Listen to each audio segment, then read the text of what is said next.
Master of Puppets. The third album by Metallica. Many people consider it to be one of the greatest heavy metal albums of all time. Not just one of the greatest thrash albums of all time, which it does have that accolade also. But one of the best heavy metal albums of all time. 8 tracks, 1 album. One of the best of all time. Now, Metallica has already done a lot of things right. Their debut was something that really caused a lot of buzz, a lot of power, a lot of strength, and a lot of legs, and gave a lot of legs, should I say, to the subgenre of metal known as thrash. With Ride the Lightning, they were able to take that raw intensity and kind of polish it up a little bit, though maintaining and keeping just enough of that raw emotion in there to create what I consider to be maybe just a little bit better than this. The perfect Metallica album. However, with Master of Puppets, Metallica and Flaming Rasmussen, their producers, were able to go in there with probably a little bit more of a budget that was probably spent a lot on beer, and really craft a masterpiece. It's almost as though they were going in with this thought in mind. A lot of things happened during these recording sessions that were very similar to what happened with Ride the Lightning, but there were songwriting changes that definitely became omnipresent a little bit more in the second wave of thrash metal bands, and we saw that mainly between Master of Puppets and Justice for All. For one, the song lengths became a lot longer throughout, whereas on Ride the Lightning we saw just a couple of tracks, such as the title track and Creeping Death and the Call of Cthulhu, really exceed the 6 and 8 minute marks. This is an album where it happens quite frequently, in fact. This is one that still was able to maintain the raw intensity, the raw thrash, the absolute, breakneck insanity of the riffs, even though these songs were getting longer. You think about songs such as Battery and Damage Incorporated, the bookends of this album, and there's just a lot of fury to these songs. There's just a ton of raw, visceral, just destruction that is brought upon whenever you listen to these two particular tracks. It's freaking insane.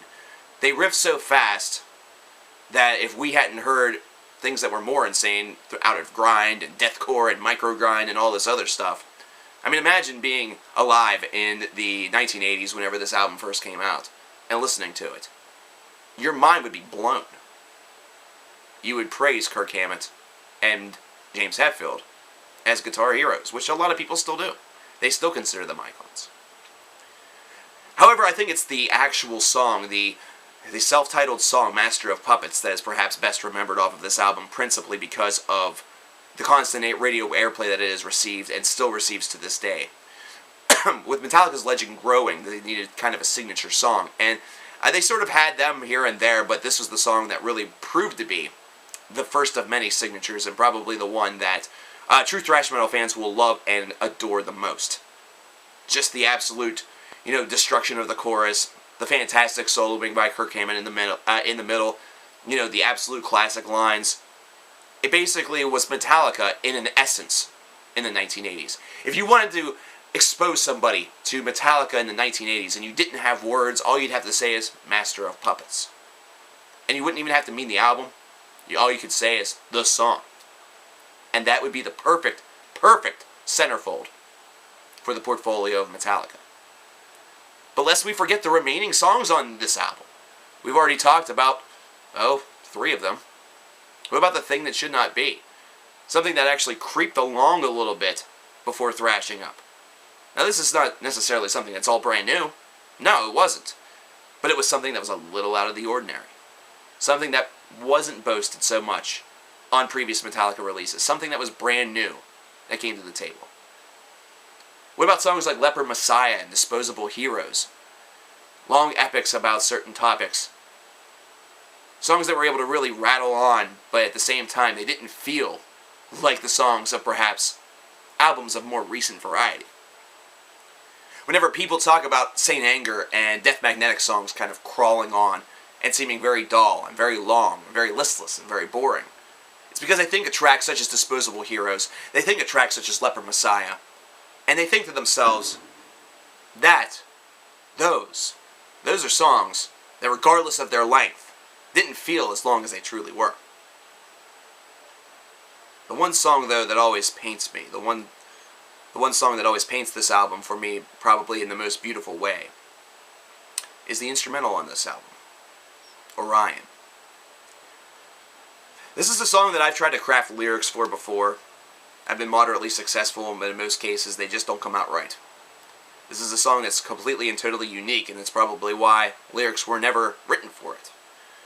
This is something that really proves just how powerful of an icon that Cliff Burton is on bass, and really showcased that not only were these guys able to thrash hard, not only were they able to really just break your neck with their speed of their riffs, but they were also able to write well. Because this, Orion, is a perfect exhibition of fantastic writing. Very similar in nature to the Call of Cthulhu, where they were able to kind of really build a mood and continue to build and build and build upon it until it hits the crescendo. This isn't a song that does quite a similar thing at first, and then descends. It's almost like it falls upon itself, only to build itself back up again.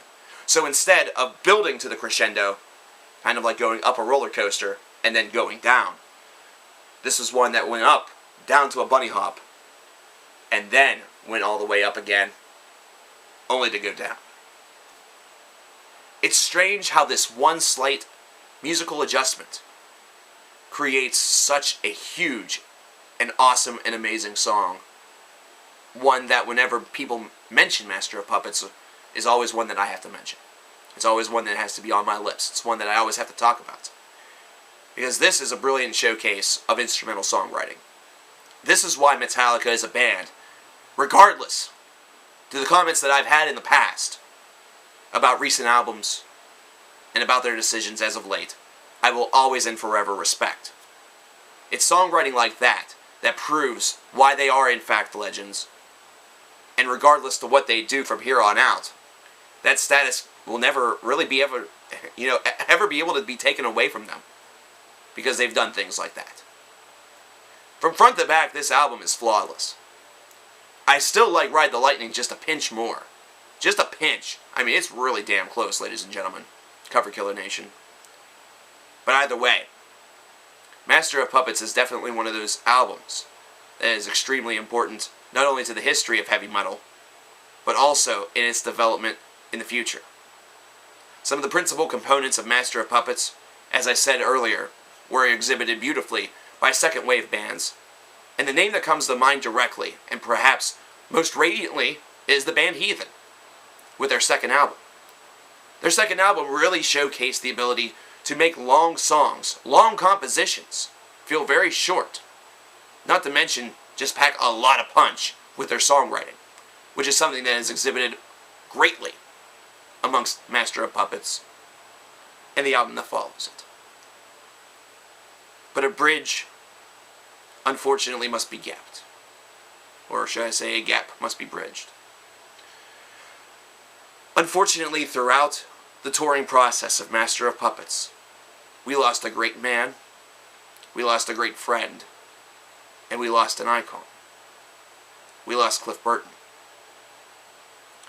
So before the next album could be penned, Metallica had to do some soul searching, and Metallica also had to do some searching for a new bassist.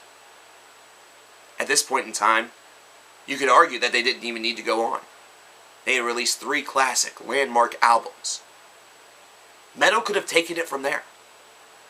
It really could have. But the whole entire landscape would have been different. They had to continue onward. To this day, on the date of his death, the anniversary of his death or his birthday, people throw up the horns and say rest in peace to Cliff Burton. Today is neither, unless you're viewing this on the day of his birth or death. But the day in which I recorded this is neither, but I say, rest in peace, Cliff Burton. Because there's appreciation there, because there's love there, because he was a part of something absolutely incredible.